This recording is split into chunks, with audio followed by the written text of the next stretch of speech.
দেখো, অদল বদল পান্নালাল প্যাটেলের এটা লেখা, এবং এই লেখাটা বলতে পারো একটা সামাজিক সম্প্রীতির লেখা। মানে এখানে দেখানো হয়েছে খুব সহজ সরল একটা গল্প, যে গল্পের মধ্যে থেকে খুবই অসাধারণ একটা মেসেজ আসছে আমাদের কাছে। মানে আমরা পাচ্ছি এমন একটা শিক্ষা যেটা খুব সহজ সরল একটা গল্পের মাধ্যমে পান্নালাল প্যাটেল আমাদেরকে দিয়েছেন।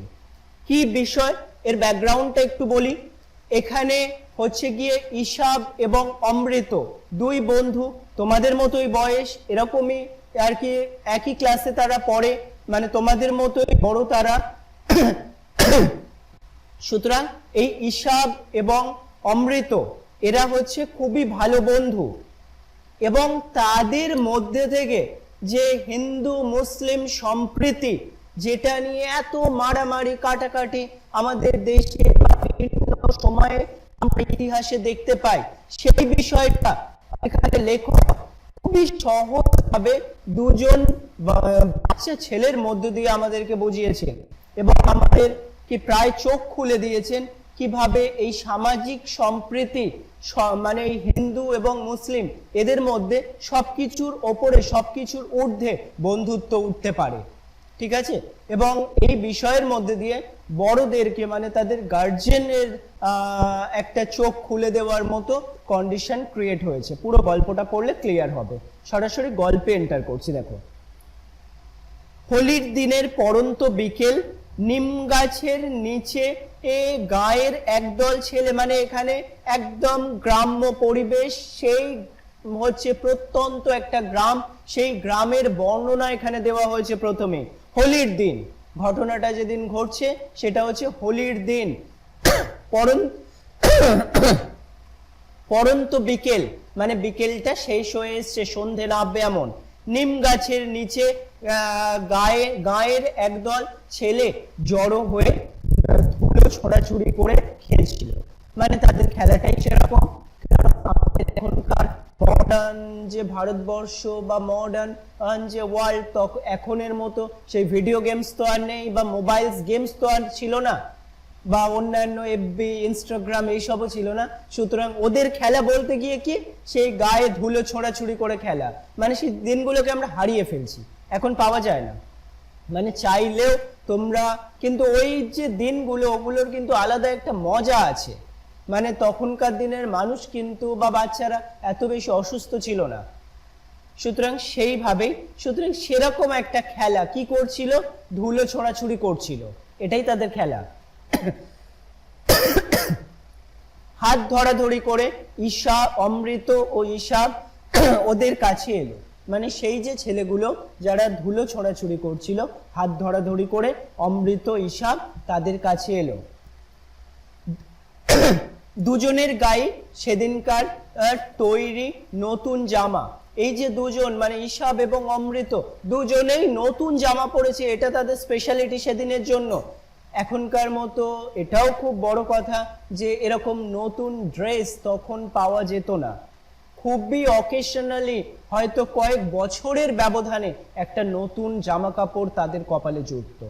এবং তারা যেহেতু গ্রাম্য, অপেক্ষাকৃত গরিব, আমাদের এখনকার মতো ইকোনমি যেহেতু ভারতবর্ষে ছিল না, সেই জন্য নতুন জামা কাপড় এটা একটা আনন্দের বিষয়। আমাদের কাছে ব্যাপারটা হারিয়ে যাচ্ছে। নতুন জামা আমরা প্রায় প্রতি মাসেই পেতে থাকি।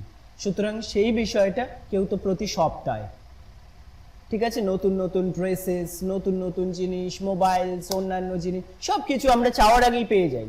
সেই জন্যই আমাদের এত অধঃপতনের দিকে যাচ্ছে আমাদের সমাজ, সেটাই প্রবলেম। সুতরাং এরা পেত না, সেই জন্য নতুন জামা ওদের সেই দিনে স্পেশাল আকর্ষণ। রং, মাপ, কাপড় সব দিক থেকেই একরকম। এই জামাগুলো কেমন, সব দিক থেকে একরকম। দুজনের একই রকম জামা, দেখে বোঝা যাবে না কোনটা কার। মাপ, রং, কাপড় সব এক, এরকম একই রকম জামা পরেছে দুজন। কিভাবে পরেছে, কেন পরেছে, গল্প এগুলো আমরা জানতে পারবো। দেখো, ওরা দুজনে একই স্কুলে একই ক্লাসে পড়ে। আস্তে আস্তে করে আমরা ওদের বিষয়ে বা জানতে থাকছি। ওরা দুজনে কারা, এই অমৃত এবং ঈশাব, এরা দুজনেই একই স্কুলে একই ক্লাসে পড়ে। রাস্তার মোড়ে এদের বাড়ি দুটো মুখোমুখি। আরো সিমিলারিটি, আরো মিল তাদের মধ্যে কি রয়েছে, তাদের যে বাড়ি দুটো রয়েছে, অমৃতর বাড়ি এবং ঈশাবের বাড়ি, দুটোই রাস্তার মুখোমুখি রয়েছে, মানে এদিকে একটা ওদিকে একটা, রাস্তা ক্রস করলেই হবে। দুজনের বাড়ি রয়েছে দুটো মুখোমুখি, দুজনের বাবাই পেশায় চাষি। আরো মিল রয়েছে, এদের দুজনের বাবা দুজনেই পেশায় চাষি, চাষাবাদ করে। জমিও প্রায় সমান সমান, মানে কোনো কিছুই অমিল প্রায় নেই। তাদের বাবাদের অকুপেশন, কাজ হচ্ছে চাষ করা, চাষি দুজনেই, প্রায় সমান সমান জমি। মানে এই সমান সমান জমির মধ্যে দিয়ে প্যান্ডালাল প্যাটেল আমাদের কি বোঝাতে চাইলো, যে তাদের ইকোনমিক কন্ডিশনও প্রায় সমান, অর্থনৈতিক অবস্থাও প্রায় সমান। ঠিক আছে, দুজনকেই সাময়িক বিপদ আপদে সুদে ধার নিতে হয়। মানে তাদের বাবাদের, তারা দুজনেই চাষি, সাময়িক বিপদ আপদ, ধরো কোনো অসুখ বিসুখ, এই সমস্ত ক্ষেত্রে তাদেরকে সুদে ধার নিতে হয়, টাকা পয়সা ধার নিতে হয়। বলতে গেলে ছেলে দুটো সবই একরকম। এই যে দুটো ছেলে না, অমৃত এবং ঈশা, তারা হয়তো বন্ধু, তারা দুই ভাই নয়, কিন্তু প্রায় সবই একই রকম। তফাৎ শুধু, এবার আলাদা ডিফারেন্স বলা হচ্ছে, তফাৎ শুধু এই যে অমৃতের বাবা মা আর 3 ভাই রয়েছে। অমৃতের বাবা মা এবং 3 ভাই রয়েছে। এমসিকিউ এসকিউ কোয়েশ্চেনের জন্য আমাদের এই ছোট ছোট জায়গাগুলো আন্ডারলাইন বা ইন্ডিকেট করা দরকার। আর ঈশাবের আছে শুধু তার বাবা, ঈশাবের শুধু বাবা আছে, এবং অমৃতের মা বাবা এবং 3 ভাই রয়েছে। মানে অমৃতদের 5 জনের ফ্যামিলি, ঈশাবের কেবল 2 জনের, তার বাবা এবং ঈশাব, আর কেউ নেই। ক্লিয়ার? 2 বন্ধুতে মিলে শান বাঁধানো ফুটপাতে এসে বসতে, পোশাক দেখে মানে অদ্ভুত ধরনের প্রবৃত্তি, কিন্তু মোর অর লেস সবারই আশেপাশে এই ধরনের মানুষ দেখতে পাওয়া যায়। খুব দুঃখজনক, কিন্তু দেখতে পাওয়া যায়। ঠিক আছে, এরকম ভাবেই এই যে ছেলেপিলেদের দলে যারা ওই ধুলো নিয়ে খেলছিল, তাদের মধ্যেও না ঠিক এই অ্যাটিটিউডটা দেখা যাচ্ছে। কি দেখা যাচ্ছে? যখন দেখলো অমৃত ঈশাব নতুন জামা, আমি একটু আগেই বলেছি নতুন জামা এদের কাছে উৎসবের মতো, নতুন জামা এরা পরতে পারে না, 1 বছর 2 বছর অন্তর হয়তো কেউ নতুন জামা কাপড় পরে। সুতরাং এই নতুন জামা পরতে দেখে অমৃত ঈশাবকে অন্যান্য ছেলেপিলেরা ঈর্ষান্বিত, হিংসা তাদের মনের মধ্যে শুরু হয়ে গেছে। তারা ভাবছে আমরাও যেমন পুরনো জামা কাপড় পরে রয়েছি, ওরা নতুন কেন পরবে? সুতরাং ওই নতুন জামাটা কোনোভাবে নষ্ট করে দেওয়ার পরিকল্পনাতে তারা ফন্দি আটতে থাকে। সেই যে পরিকল্পনা বা সেই প্ল্যানিং, সেটাই আমরা দেখতে পাচ্ছি টেক্সটের এই পর্যায়ে। কি হচ্ছে তাহলে বলো? এখানে 2 বন্ধুতে মিলে শান বাঁধানো ফুটপাতে এসে বসতে, মানে তারা শান বাঁধানো যে ফুটপাতটা রয়েছে সেখানে গিয়ে এই 2 বন্ধু বসেছিল। তারা কিন্তু কারোর পিছনে লাগেনি, তারা কিন্তু কাউকে বলতে যায়নি যে তাদের এই নতুন জামা বা কোনো কিছু, তারা কিন্তু কিছু শেয়ার করেনি, তারা নিজের মতো করে বসেছিল শান বাঁধানো ফুটপাতে।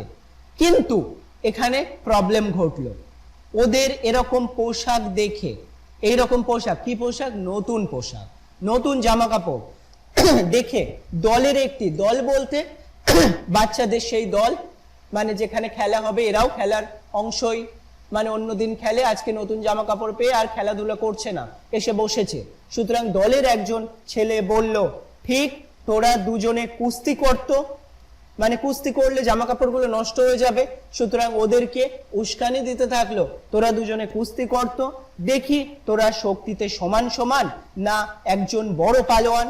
মানে জাস্ট কিছুটা তাদেরকে মানে রাগিয়ে দেওয়ার জন্য বা তাদেরকে কিছুটা উজ্জীবিত করে দেওয়ার জন্য উস্কানিমূলক কিছু কথাবার্তা বলতে থাকলো, যে তোরা কুস্তি করতো, দেখি তোরা শক্তিতে সমান সমান কিনা, মানে দুজনের মধ্যে বিভেদ ঘটানোর চেষ্টা, তবেই তোদের জামা কাপড়টা নষ্ট করে দেওয়া যাবে। সেই জন্য না একজন বড় পালোয়ান, নাকি তোদের মধ্যে একজন বড় পালোয়ান, মানে একজন বেশি শক্তিশালী একজন কম শক্তিশালী, তাদের মধ্যে হিংসা বিভেদ জাগানোর চেষ্টা করলো দলেরই একজন।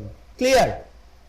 আরেকটি ছেলে চেঁচিয়ে উঠলো, লড়ে যা তোরা, বেশ মজা হবে, মানে লড়াইটা কর, বেশ মজা হবে লড়াইটা করলে। ঈশাব অমৃতের দিকে তাকালো। ঈশাব তখন কি করলো? অমৃতের দিকে তাকালো। অমৃত দৃঢ় স্বরে বলল, না, তাহলে মা আমাকে ঠ্যাঙাবে, মানে মা প্রচন্ড আর কি ঠ্যাঙাবে বা মারবে, কারণ নতুন জামা সবে পরেছি, এখন কুস্তি টুস্তি কিছু করা যাবে না, এখন আমরা শান্ত ছেলের মতো থাকবো। এটা ঈশাব কিন্তু অমৃতের দিকে তাকালো এবং অমৃত দৃঢ় স্বরে বলল যে আমাদের মধ্যে এরকম দরকার নেই, কে বড় কে ছোট, কে শক্তিমান কে দুর্বল, এগুলো আমাদের দরকার নেই, আমরা ভালো বন্ধু, সুতরাং তোরা এরকম ধরনের কথাবার্তা বলিস না, আমরা এগুলো করব না। ক্লিয়ার? নেক্সট, অমৃতের এত জোর দিয়ে বলার কারণ ছিল বাড়ি থেকে বেরোবার সময় ওর মা সাবধান করে দিয়েছিলেন। মানে বাড়ি থেকে যখন বেরোচ্ছিল অমৃত তখন সাবধান করে দিয়েছিলেন, নতুন জামা পাবার জন্য তুমি কি কাণ্ডটাই না করেছিলে, এখন যদি তুমি জামা ময়লা করে বা ছিঁড়ে আসো তাহলে তোমার কপালে কি আছে মনে রেখো। মানে খুব সহজ সরল দৃঢ় কথায় অমৃতের মা আর কি বলে দিয়েছিল যে নতুন জামা পাওয়ার জন্য অনেক কাণ্ড কারখানা করেছিল, আমরা জানতে পারবো কি কি কাণ্ড করেছো তুমি।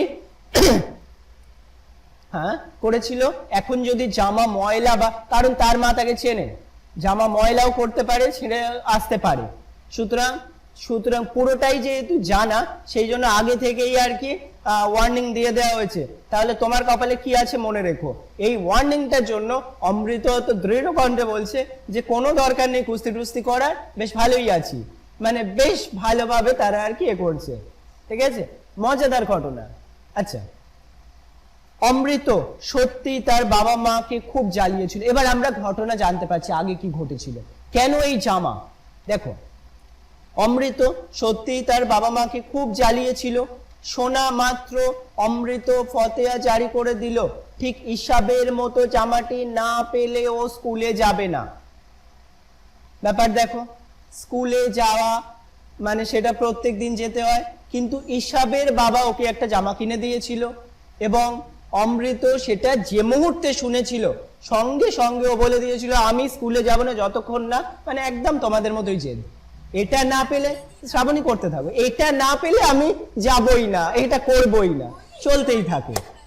আচ্ছা, অনেকদিন হয়েছে কি কবে হয়েছে জানা নেই, কিন্তু চলতে তো থাকে। তাহলে কি বলেছিল, মানে এটা বলে এটা বলে দিয়েছিল যে না যদি জামা দাও তাহলে স্কুলে যাব না, স্কুলে যাওয়ার কথা ভুলে যাও, সুতরাং আর যাওয়া যাবে না। মা ওকে অনেক বুঝিয়েছিল, সাইলেন্ট, মা ওকে অনেক বুঝিয়েছিল, তার মা তাকে অনেক বুঝিয়েছিল ঈশাবকে খেতে কাজ করতে হয় বলে ওর জামা ছিঁড়ে গেছে। মানে ঈশাব কেন নতুন জামা পেয়েছিল, অমৃতের মা তাকে কারণ দেখিয়েছিল, বলেছিল ঈশাবকে খেতে কাজ করতে হয় তার বাবার সঙ্গে, সেই জন্য ওর জামা ছিঁড়ে গেছে। আর তোরটা তো ও প্রায় নতুনই রয়েছে, মানে অমৃতের জামাটা তো নতুনই রয়েছে, তাও জামা চাই, জামা না পেলে আর কি সে যাবে না, মোটেই না, বলে কাঁদতে কাঁদতে অমৃত জামাটা একটা ছেঁড়া জায়গায় আরো ছিঁড়ে দেয়। খুব মজাদার ঘটনা, মানে একটুখানি ছেঁড়া ছিল সেটাকে আঙুল দিয়ে এবার পুরো জামাটাই ছিঁড়ে দিল। কোথায় নতুন দেখাও, এবার নতুন তো নেই, সুতরাং জামাটা ছিঁড়ে দিল। বেশ ভালো ছেলে, একদম শ্রাবণ তোমার মতোই, দেখেছো ওর সঙ্গে মিলে যাচ্ছে। দেখো, তোমার মাও মেরেছিল, ওর মাও বকেছে। চলো, মা তখন ওকে বেকায়দায় ফেলার জন্য বললেন নতুন জামা দেওয়ার আগে ঈশাবের বাবা ওকে খুব মেরেছিলেন, তুইও সেরকম মার খেতে রাজি আছিস। মানে এখানে খুব মজাদার বিষয়, নতুন জামা দিয়েছে ঈশাবের বাবা কিন্তু তার আগে মেরেছিলেন, সুতরাং তুইও কি মার খাবি? অমৃত এতেও পিছপা হতে রাজি নয়, ও মরিয়া হয়ে বলল ঠিক আছে আমাকে বেঁধে রাখো, মারো, কিন্তু আমাকে ঈশাবের মতো একটা জামা আমার জন্য জোগাড় করতেই হবে।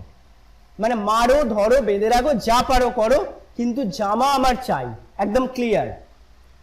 ঈশাবের মা এসব ঝামেলা থেকে বাঁচবার জন্য বললেন ঠিক আছে তোর বাবাকে গিয়ে বলগে, মানে তোর বাবাকে বল তাহলে জামার কথা। অমৃত জানতো মা না বললে ওর বাবার রাজি হওয়ার সম্ভাবনা খুব কম, মানে মা এখানে প্রাইভেট সেক্রেটারি, যদি না বলে তাহলে কিন্তু তার বাবাও রাজি হবে না, এটা জানতো অমৃত। কিন্তু অত সহজে হাল ছাড়ার পাত্র সে নয়, আমরা বুঝতেই পারছি, এত সহজে সে মানে জামা যে ছেড়ে ফেলতে পারে এরকম বা এরকম মারধর খেতে পারে, অত সহজে হাল ছাড়বে না। ও স্কুলে যাওয়া বন্ধ করে দিল, মানে স্কুলে যাওয়া বন্ধ, ফুল স্ট্রাইক, যতক্ষণ জামা না পাবো কোথাও যাব না। খাওয়া ছেড়ে দিল, খাওয়াও ছেড়ে দিল, এবং রাত্রে বাড়ি ফিরতে রাজি হলো না, রাতে বাড়িও ফিরবে না। মানে অসাধারণ ক্যারেক্টার। শেষমেশ ওর মা হাল ছেড়ে দিয়ে অমৃতর বাবাকে ওর জন্য নতুন জামা কিনে দিতে রাজি করালেন। এত কিছু করার পর তার মা আর কি তার বাবাকে শেষ পর্যন্ত রাজি করিয়েই ফেললেন। এরপর উনি গিয়ে ঈশাবের বাবার আর গোয়াল ঘর থেকে লুকিয়ে থাকা অমৃতকে বাড়ি নিয়ে এলেন।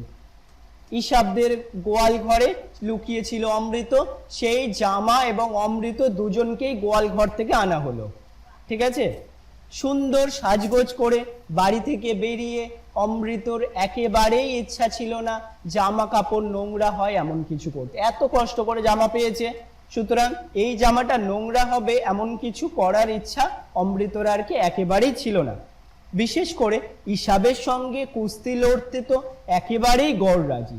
ঈশাব মানে যার জামা দেখে কিনেছে এবং তার ভালো বন্ধুও বটে, সুতরাং তার সঙ্গে কুস্তি লড়তে একেবারেই রাজি ছিল না অমৃত। এমন সময় ছেলে ছোকরার দঙ্গল থেকে একজন এসে হাত দিয়ে অমৃতর গলা জড়িয়ে ধরে বলল, এসো আমরা কুস্তি লড়ি।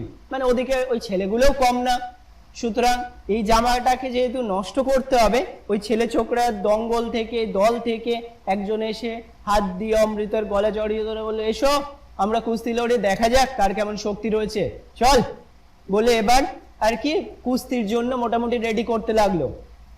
এই বলে সে অমৃতকে খোলা মাঠে নিয়ে এলো। মানে অমৃতকেই এবার খোলা মাঠে নিয়ে এলো, কুস্তি লড়া হবে এবার। অমৃতর বাঁধন কেটে, মানে গলাটা তো জড়িয়ে ধরেছে বেশ শক্ত করে, অমৃতর বাঁধন কেটে বেরোবার চেষ্টা করতে বলল, দেখ কালিয়া, এখানে কিন্তু সেই কালিয়া, দেখ কালিয়া আমি কুস্তি লড়তে চাই না। মানে সবে নতুন জামা পরেছি, কুস্তির দিকে যাস না, অন্যদিন হলে আমি দেখিয়ে দিতাম কি হতে পারে, সুতরাং আমি কুস্তি লড়তে চাই না, আমাকে ছেড়ে দে, ভালোবাসায় বলছি ছেড়ে দে। কালিয়া তো ওকে ছাড়লই না, বরং ছুঁড়ে মাটিতে ফেলে দিল। এবার কালিয়ার মতো একটা পাঞ্চ দিল, ছুঁড়ে মাটিতে ফেলে দিল। ছেলের দল আনন্দে চেঁচিয়ে উঠলো, মানে এবার ছেলে ছোকরার দলরা আনন্দে চেঁচিয়ে উঠলো, কালিয়া জিতেছে। মানে কালিয়া যেহেতু ফেলে দিয়েছে সেই জন্য বলছে কালিয়া জিতেছে, অমৃত হেরে গেছে, কি মজা কি মজা, এরকম করে চিৎকার করে উঠলো। ঠিক আছে, থাক এই পর্যন্ত আজকের ক্লাস।